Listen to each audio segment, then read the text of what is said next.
안녕하십니까. 제가 최근에 외부에서 글을 연재를 부탁받아 가지고 글을 쓸 때는 한번 그것을 동영상을 만들어 가지고 유튜브에도 올려야 되겠다는 생각을 가지고 한번 이 외부에 연재되는 글을 제가 동영상을 만들어 보았습니다. 이번 동영상은 위탁 판매 계약서입니다. 국제 간의 위탁 판매 계약서 작성 요령에 대해서 간단히 제가 말씀드리겠습니다. 국제 간의 판매 위탁 계약서라는 것은 Consignment Agreement라고 합니다. 즉 국제 간의 위탁 판매란 위탁인이 타국에 있는 수탁인에게 물품을 보내고 위탁인의 소유권과 계산으로 수탁인이 전시 및 보관하고 판매를 한 후에 판매 대금에서 판매 및 영업 수수료를 공제하고 나머지를 위탁인에게 송금해주는 영업 방식을 말하는 것입니다. 즉 국제 간의 위탁 판매를 예를 들어 말한다면 한국의 한 업체가 베트남의 한 업체에게 상품을 보내고 베트남 업체가 상품을 진열 판매해서 그 물품에 대한 소유권은 물론 한국 업체에 있지만은 진열 판매해 가지고 물건을 파는 것을 말하는 겁니다. 즉 협의된 혹은 지정된 판매가로서 판매 후에 하위된 베트남 업체의 수수료를 공제하고 위탁자 즉 한국 업체입니다. 물품 대금을 송금해주는 영업 판매 방식인 것입니다. 국제 위탁 판매 계약서 표준 항목은 상당히 많습니다. 그래서 그 중에서 꼭 필수적인 거 11가지만 제가 정리를 해봤습니다. 우선 서문에 계약 당사자는 누구라는 것과 이 계약은 무엇 때문에 계약의 목적을 한번 우리가 명기를 해줘야 됩니다. 이것이 서문입니다. 그리고 물품 명세는 물품은 무엇이며 그 물품 세부 명세는 계약서에 간단히 요약 설명하고 세부 명세도 첨부를 해줘야 됩니다. 그리고 물품의 소유권은 한국 업체에 기속된다는 것을 명기를 해야 됩니다. 그리고 물건을 보관하고 파는 수탁인의 책임과 의무, 즉 수탁인이 베트남 업체이면 그 책임과 의무를 명확히 명기해 줘야 됩니다. 그리고 판매 가격은 위탁인, 한국 업체가 지정하거나 통제한다는 것과 수탁인의 수수료는 물품을 전시, 관리, 보관하고 영업하고 판매하는 데 따른 수수료율을 그 산출 공식 어떻게 산출한다든지 혹은 판매 가액 몇 프로를 한다든지 이러한 것을 우리가 명기를 해줘야 됩니다. 그리고 대금 지불은 수탁인이 위탁인에게 대금 지불할 때는 언제 어떻게 어떤 통화로 달러로 할 건지 원화로 할 건지 베트남 동으로 할 건지 이렇게 정해야 됩니다. 그 다음에 재고조사는 물품의 재고조사의 권한이 위탁자에 있음을 재고조사의 시기도 명기해줘야 됩니다.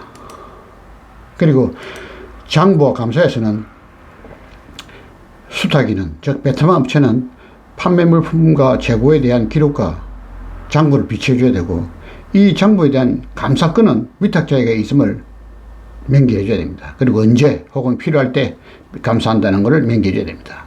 그리고 분쟁 해결은 분쟁 시 해결 방법과 미해결 시 어디에서 어떻게 어느 재판소에서 할 것인가를 명기해 줘야 됩니다.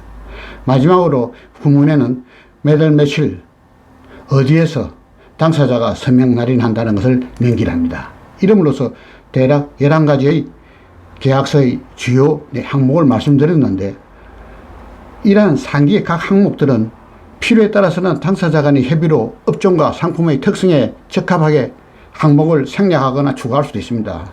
따라서 한번 영문 위탁 계약서를 샘플로 다음에 우리 아래같이 간략하게 한번 작성해서 보여드리겠습니다. 각 항목들은 자신에 맞게끔 추가하거나 조정하여 국제 간의 위탁 판매 계약을 원활하게 작성하는 데 참고될 수 있을 것입니다. 물론 본 내용은 국내 위탁 판매 계약서 작성에도 활용될 수가 있는 겁니다. 그러면 샘플을 한번 보겠습니다. 위탁 판매 계약서는 이 서문에 우리가 보면은 계약 체결 당사자 갑은 위탁인입니다. 을은 수탁인입니다. 각각 을의 조건은 아래와 같아 할 때는 영어로 Agreement made by between Hansen Company, consignor, and the Hanoi Sales Company in Vietnam, consignee. The term of consignment are as follows. 이렇게 영어로 되는데 이 갑은 위탁인이고 을은 수탁인입니다. 그리고 우리가 1조에 을은 별첨의 상품을 수령하고 본 상품의 판매가 될 때까지 갑의 소유를 한다 하는 것을 영어로 표시하면 consignee acknowledge receipt of the good as described on the annexed schedule. Said good shall remain property of consignor until sold. 이제 2조에 가서는 을은 자신의 비용으로 본 상품을 영업장에 제시하고 판매 전에 반품이 요구될 때는 최상의 조건을 유지한다 하는 것을 우리가 영문으로는 the consignee at its own cost and expense agree to keep and display the article only in its place of business and agrees on demand made before and any sales to return to same in good order and condition. 이렇게 영어로 표시합니다. 3조는 을은 갑의 계산으로 본 상품을 현금 판매하는 데 최선의 노력을 하여하고 갑이 수시로 지정하는 가격으로 판매해야 한다 할 때 영문 표기는 The consignee agreed to use its best effort to sell the good for the consignor account on cash terms and at such price as shall from time to time be designated by consignor. 4조에서는 을은 판매가 이루어지면 자신의 자금과 분리하여 갑에게 수수료를 제하고 7일내 계산서와 함께 갑에게 판매 대금 중 을의 수수료를 제한 나머지를 보낸다 하게 했을 때 The consignor agrees upon the sale to maintain proceeds to consignor separate and apart from its own fund and deliver such proceeds, the rest commission to consignor together with an accounting within 7 days of said sales. 여기서 뭐 US 달러로 보낸다든지 원화로 보낸다든지 이런 말은 없지만은 우리가 필요하다면은 여기 달러로 보낸다는 걸 명기할 수가 있습니다. 자, 5조에 보시면은 을은 판매세를 제한 판매 대금 중 10%를 수수료로 제한다 했을 때 The consignee agreed to accept as a full payment a commission equal to 10% of the gross sales price exclusive of any sales tax. 이렇게 표시합니다. 6조 을은 적합한 시기에 을의 장소에 있는 재고조사를 갑이 실시할 수 있도록 한다 했을 때 The consignor agreed to permit the consignor to enter the premise at a reasonable time to examine the expected article.